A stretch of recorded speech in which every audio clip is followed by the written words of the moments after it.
رضا نیک‌فرجام.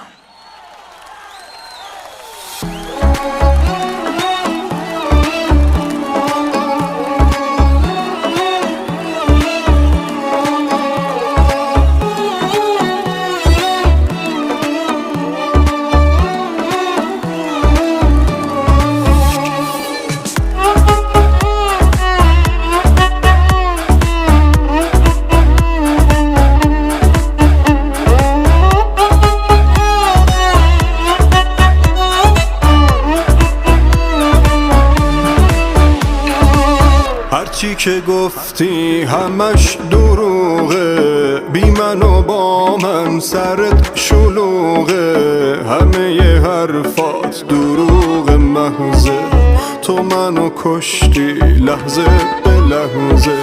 جلوی مردم منو شکستی، در خونت رو به روم تو بستی.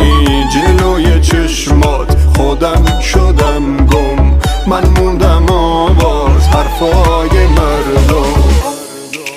تو دروغ گفتی به من، گفتی دوستم داری، تو منو خواستی واسه روزای بیکاری.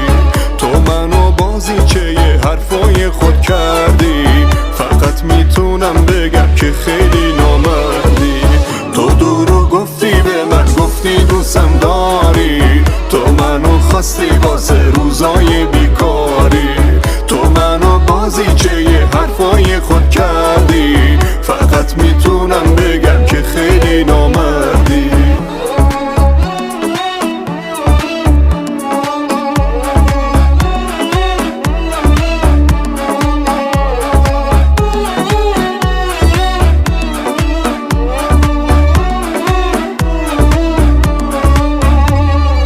وای تو پر از دروغ، پر از هوا هوس بودی. وای تویی که برای من حکم نفس بودی. وای خدا جون منو بگیره یا جون تو. وای راضیم به کسی که بریز خونه تو. تو دروغ گفتی به من، گفتی دوستم داری، تو منو خواستی واسه روزای بیکاری. تو منو بازیچه حرفای خود کردی، فقط میتونم بگم که خیلی نامردی. الهی کی مثل خودتو پیداشه، زندگی تو مثل من از هم بپاشه. دیگه نتونی سر تو بالا بگیری، روز و شبهاتون همش دعوا و درگیری. تو دروغ گفتی به من، گفتی دوستم داری، تو منو خواستی واسه روزای بیکاری. تو منو بازیچه حرفای خود کردی، فقط میتونم بگم که خیلی نامردی.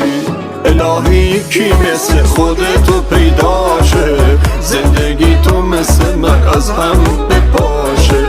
دیگه نتونی سر تو با